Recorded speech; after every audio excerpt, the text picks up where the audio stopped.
आपण मराठी आहोत आणि आपलं वारस एकच, ते म्हणजे सह्याद्री. सह्याद्रीच्या खडकांमध्ये एक जादू आहे, एक अशा इतिहासाची जादू जिथे प्रत्येक कडा, प्रत्येक पायरी आणि प्रत्येक वारा एखादी कहाणी सांगतो.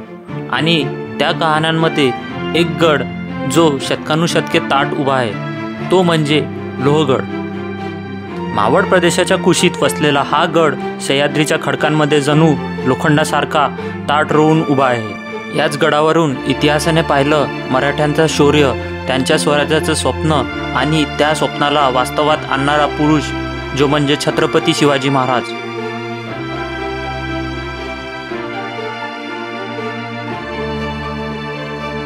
लोहगड हे नाव जसं कठीण, तसंच या गडाचं बांधकाम आणि समुद्रसपाटीपासून तब्बल 3000 फूट उंच हा गड एक नैसर्गिक किल्ला आहे. त्याचं स्थान इतकं रणनीतिक की पुणे आणि कोकण यांच्यामधील मार्गावर नियंत्रण ठेवणारा हा एक महत्त्वाचा डोंगरी किल्ला होता. सुरत मोहिमेत मिळालेला प्रचंड खजिना याच गडावर सुरक्षित ठेवण्यात आला होता. म्हणूनच लोहगड हा फक्त किल्ला नाही, तर स्वराज्याच्या आर्थिक सामर्थ्याचा पहिला साक्षीदार आहे. या गडाचं एक वैशिष्ट्य तो म्हणजे त्याचा विंचूकडा. हा शेपटीसारखा दिसणारा भाग पाहिल्यावर वाटते की निसर्गाने जणू स्वतःचं शिल्प घडवलंय. तर चला, आजच्या या प्रवासात मी सौरभ जांभळे घेऊन चाललोय तुम्हाला त्या काळात. लोहगडावर पोहोचण्यासाठी पुण्यावरून अथवा मुंबईवरून येताना लोणावळ्याच्या शेजारच्या मळवली स्थानकावर उतरावे. तेथून भाजेगाव, गायमुख, खिंड, लोहगडवाडी असा प्रवास करीत लोहगडाच्या पायथ्याशी आपण पोहोचतो. वाटेत भाजे हे इसवी सन पूर्व 1ल्या शतकातील सातवाहनकालीन प्राचीन बौद्ध लेणी आढळतात. ही लेणी म्हणजे त्या काळातील व्यापारी यांच्यासाठी विश्रांतीची ठिकाणी आणि थांबे होते. गुड मॉर्निंग मित्रांनो, कशा आहात तुम्ही? आय होप सगळं ठीक असेल. मी सौरभ जांभळे तुमचं स्वागत करतो या नवीन यूट्यूब ब्लॉगमध्ये. आता आपण आलो आहे लोहगडावर. युनेस्को वर्ल्ड हेरिटेज साईटमध्ये येते. जसं की आपल्याला माहीत आहे, युनेस्को वर्ल्ड हेरिटेज या साईटमध्ये आल्यामुळे इथे सिक्युरिटी भरपूर आता वाढलेली आहे आणि इथे येण्यासाठी आपल्याला 25 रुपयाची पास लागते. आणि गडावर येण्यासाठी तुम्ही गडाखालीच म्हणजे पायथ्यापर्यंत आपण व्हेकल घेऊन येऊ शकतो. तर लोहगडबद्दल जास्त इंट्रोडक्शन द्यायची गरज नाही. हा अतिशय प्रसिद्ध आणि ओळखीचा किल्ला आहे आणि बहुतांश लोक इथे आलेले असेल. तर चला मित्रांनो, इथून आपण वरती जाऊया. लोणावळ्याच्या 4 किलोमीटर अलीकडे डाव्या बाजूला 2 उंचच्या उंच डोंगर दिसतात. हे 2 डोंगर म्हणजे एक लोहगड आणि दुसरा विसापूर उर्फ सबळगड होय. ही प्रसिद्ध दुर्गजोडी सातवाहन काळापासून पहारा देत उभी आहे. यातील मुख्य दुर्ग म्हणजे लोहगड. त्याला बळकट आणि संरक्षित करण्यासाठी शेजारीच विसापूरचा किल्ला बांधला गेला आहे. तर मित्रांनो, पाठीमागे तुम्ही बघू शकता पवना लेकचा हा परिसर आहे आणि अतिशय सुंदर असं दृश्य आहे. त्यानंतर इथे तुम्हाला दिसत असेल तो तुंग किल्ला आहे आणि इकडे हा तिकोना किल्ला. तर इथून आपल्याला तुंग आणि तिकोना क्लिअरली दिसतो. या परिसरातील ऐतिहासिक ठेवा पाहण्यासारखा आहे, कारण जवळच 5 ते 7 किलोमीटर परिघातात सातवाहन काळातील 1-2 शतकातील कार्ले लेणी, भाजे लेणी आणि बेडसा लेणी अशी 3 स्वतंत्र प्राचीन बौद्ध लेणी आहेत.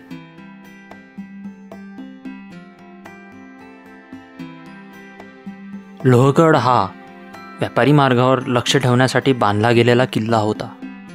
तसेच लोहगड महाराष्ट्रात असणाऱ्या सुंदर गडांपैकी एक आहे. याचे कारण या ठिकाणचा सर्पाकार प्रवेश मार्ग आणि आजही अस्तित्वात असणारे भक्कम बांधकाम होय. लोहगडास सलग 5 प्रवेशद्वार आहेत. पहिला गणेश दरवाजा लागतो. या दरवाजा दोन्ही बाजूला गणेश शिल्प आहेत. गणपतीचे हे पेशव्यांचे दैवत होते. हा दरवाजा बांधताना वारंवार पडझड होत होती. तर आता आपण गणेश दरवाजाकडे आलेलो आहे. किल्ल्यावर प्रवेश करण्यासाठी प्रथम दरवाजा जो म्हणजे गणेश दरवाजा.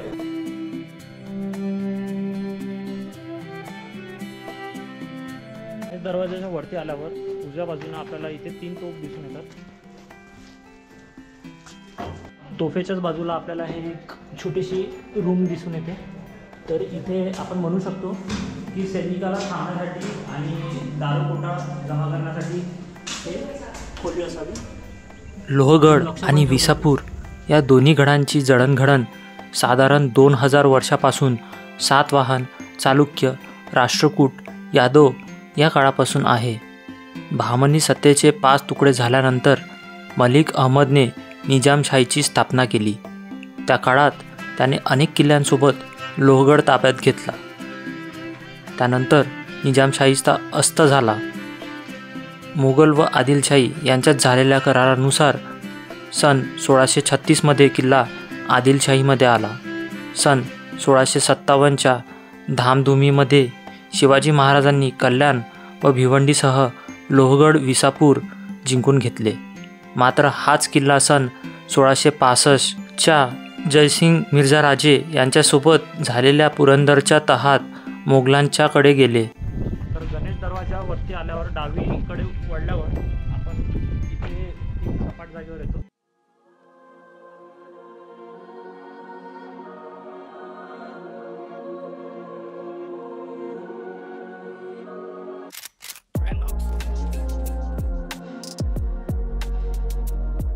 इथून आता आपण निघालेलो आहे आणि इकडल्या बाजूला आल्यावर आपल्याला इथे नाण्याचं संस्कृत दिसून येते.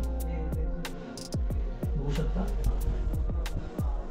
लोहगड परत 13 मे 1670 पुन्हा मराठ्यांनी जिंकून घेतला. बाळाजी, आवजी व कान्होजी आंग्रे यांची पहिली भेट याच लोहगडावर झाली होती. सन 1713 ताराराणीचा पक्ष सोडून कान्होजी आंग्रे शाहू गटात सामील झाले. त्या बदल्यात त्यांना अनेक किल्ले दिले होते. त्यातील लोहगड हा एक किल्ला होता. सन 1720 लोहगड पेशव्यांकडे आला. सन 1770 नाना फडणवीस यांनी हा किल्ला आपल्याकडे घेऊन मजबूत केला. जाण्यासाठी इथे पायऱ्या केलेल्या आहे. तर इथून आपण जाऊया आणि दृश्य बघूया समोर. नाना फडणवीसांचा या किल्ल्यावर विशेष जीव होता. याचे कारण नानांची संपत्ती या किल्ल्यावर होती. नाना फडणवीस यांचा काळ सन 1742 ते 1800 असा आहे. बघा, इथून आपल्याला गणेश दरवाजा दिसून येते. गणेश दरवाजा, त्यानंतर तिथे तोफ ठेवलेला. इथून आपण सरळ चालत आल्यावर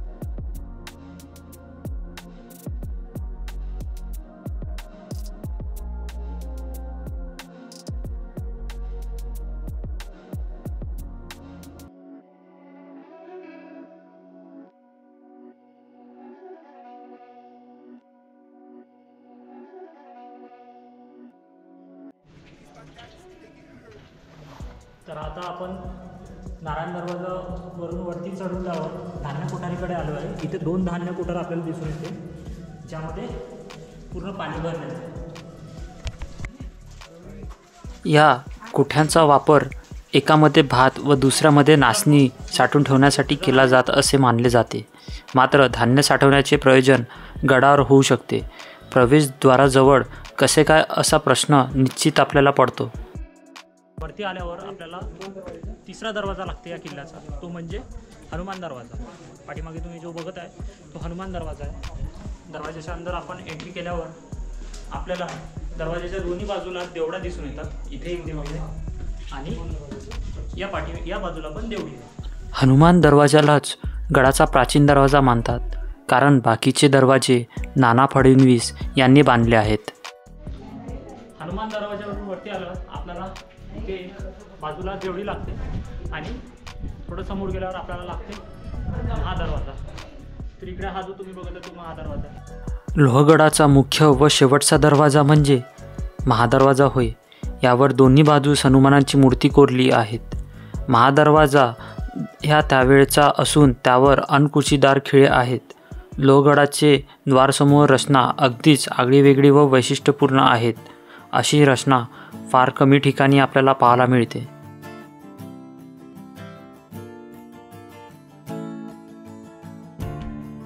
मराठेशाहीतील राजकारणाच्या भानगडी, घडामोडी, बंड, फितुरी वगैरे एकंदर परिस्थिती जितकी नानांनी पाहिली तितकी निदान दुसऱ्या कोणत्याही पुरुषाने पाहिली नसेल.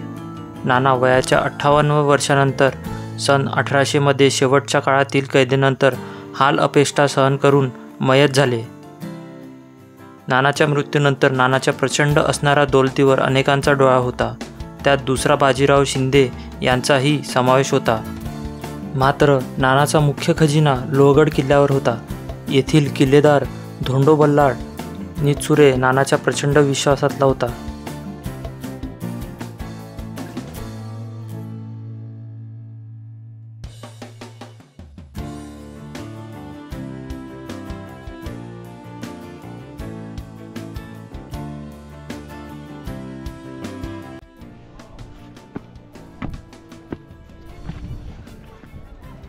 बघा आता आपण महादरवाजावरतीच आहे.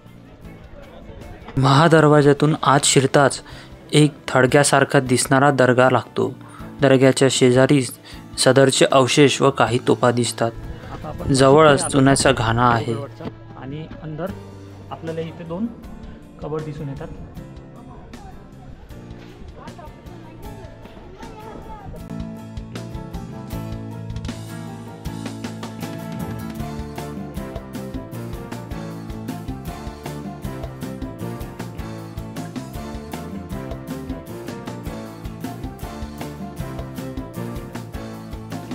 मित्रांनो, मस्जिदच्या उजव्या बाजूला आपल्याला इथे 3 तोफ गाडा ठेवलेला दिसते.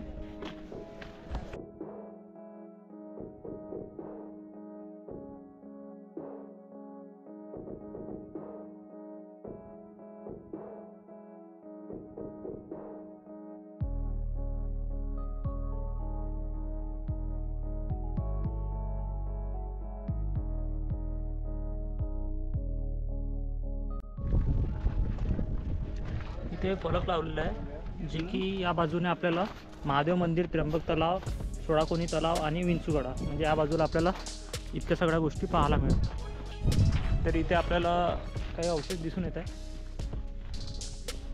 पूर्वी इथेच लोक राहत असत. झाडं झुडपं वाढल्यामुळे आपल्याला अवशेष दिसत नाही क्लिअर, आणि इथेच वाडा होता अगोदर. आणि इथे काही कोठार आणि पाण्याचे साठे आपल्याला इथून दिसून येत आहे, जे गुहेमध्ये कोरलेले आहे. समोर चालत गेल्यास आपल्याला लक्ष्मी कोठी लागते. या गुहेत लोमेश ऋषींचे वास्तव्य होते. या कोठीत अनेक लोकांची राहण्याची सोय होते. कोठीत अनेक खोल्या आहेत. सुरत लुटीतून प्राप्त झालेला खजिना काही दिवस या कोठीमध्ये ठेवला होता. कोठी पाहून दर्ग्यापुढे उजवीकडे गेल्यावर उंचवट्याच्या भागावर एक शिवमंदिर आहे.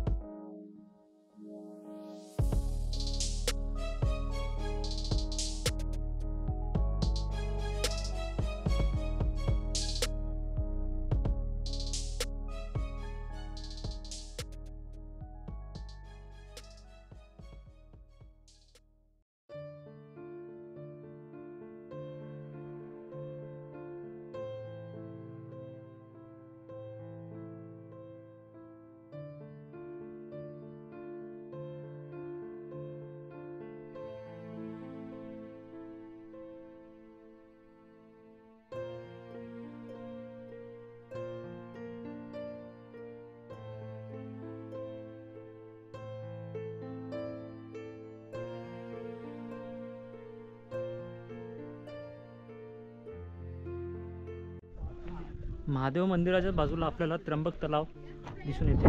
त्र्यंबक तलाव तुम्ही बघू शकता. तर हा अष्टकोनी तलाव आहे.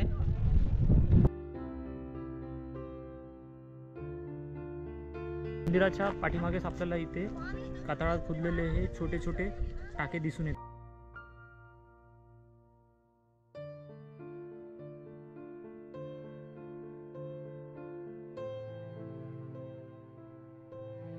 अष्टगुण्य टाक्याच्याच बाजूला पिण्याच्या पाण्याचे छोटे मात्र स्वच्छ टाके आहेत. ही गडावरील पिण्याच्या पाण्याची एकमेव सोय आहे. या गडावर साधारण 35 एक खोदीव टाकी आहेत.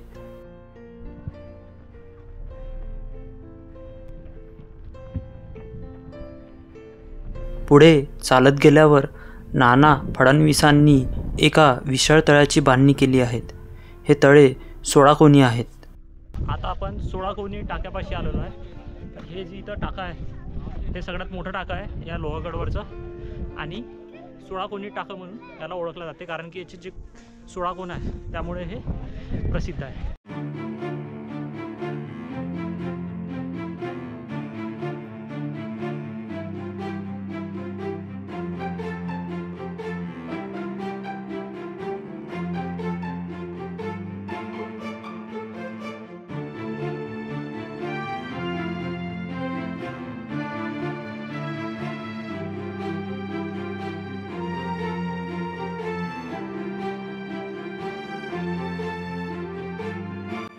तर भरपूर आपल्याला पाण्याची टाकी दिसून येतात. बघू शकता इथे 4 कातळात खोदलेल्या या टाक्या आपल्याला दिसून येतात. एक इथे आणि तिकडे 16 कोणी पाण्याची टाकी बघितल्यावर आता आपण विंचूगडाकडे चाललो आहोत. विंचूगडाकडे जाताना आपल्याला इथे भरपूर म्हणजे हे सातवाहन कालातले भरपूर पाण्याच्या टाक्या आपल्याला इथं दिसून येतात आणि चौबाजूने इथं सोनकीच्या फुलांची म्हणजे लहर पसरलेली आहे. समोर विंचूकाटा म्हणजे लोहगडाचे वैशिष्ट्य आहेत. विंचवाच्या नांगीसारखी चिंचोडी माची म्हणजेच लोहगडाची विंचूकडा होय. अशा माची आपण राजगड तोरणा या ठिकाणी पाहतो. विंचूगडावर मध्येच एक मोठे पाण्याचे खोदीव टाके आहेत. लोहगडावरून व्यापारी मार्गावर लक्ष ठेवण्यासाठी व आजूबाजूचा परिसर न्याहाळण्यासाठी या विंचूगडाचा उपयोग होत होता. तटबंदीयुक्त व शेवटीच्या टोकावरत बुरुज हा दुहेरी तटबंदीचा आहे. यावर एक पहारेकऱ्यांच्या निवाऱ्यासाठी खोली दिसते. या विंचूगडाच्या खाली दाट जंगल झाडी आहेत. राजगडाच्या तिन्ही माच्या अशा आगळ्या वेगळ्या आहेत. तशीच लोहगडाची ही विंचूकडा ही चिंचोडी भव्य दिव्य अकरार विक्रार आणि विशाल आहेत. गडावर अनेक उद्ध्वस्त वास्तूंच्या खाणाखुणा आजही पाहायला मिळतात. विंचूकडावरून ईशान्येकडील निमुळत्या भागावर आल्यावर समोर दिसतो तो विसापूरचा किल्ला होय. आता आपण विंचूगडा बघितला म्हणजे आता तिथं प्रवेश तर बंद होतं. वरूनच आपण बघून घेतला. ड्रोन व्ह्यूच्या साह्याने तुम्हाला पुन्हा दाखवण्याचा प्रयत्न केला. तर पावसामुळे तो बंद करण्यात आलेला आहे. आता आपण जाऊया आणखीन एक अवशेष बघण्यासाठी. त्यानंतर आपण किल्ल्याला उतरण्यासाठी सुरुवात करू.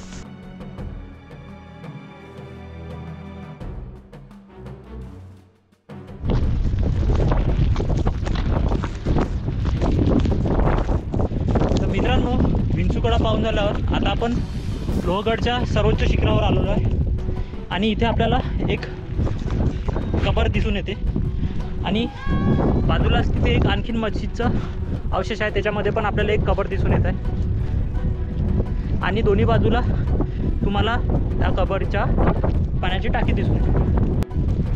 तर लोहगडावरील बहुतांश भाग जो आहे तो आपला पाहून झालेला आहे आणि इथे पावसाची पण सुरुवात झालेली आहे. पाऊस थोडा जोराचा सुरू होत आहे.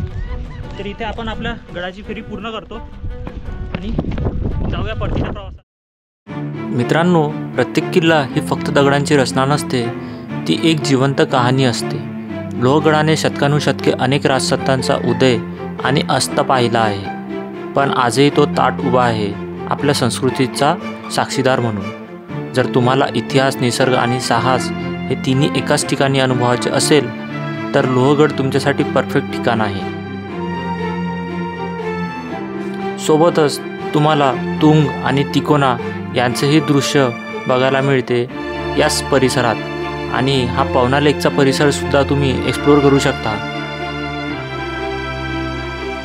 मी सौरभ जांभळे आणखीन असेच सह्याद्रीतील प्रवास आणि इतिहास घेऊन परत येणार आहोत. तुम्हाला व्हिडिओ आवडला असेल तर लाईक करा, चॅनलला सबस्क्राईब करा आणि आपल्या मित्रांसोबत शेअर करा. पुढच्या व्लॉगमध्ये भेटूया. तोपर्यंत जय शिवराय.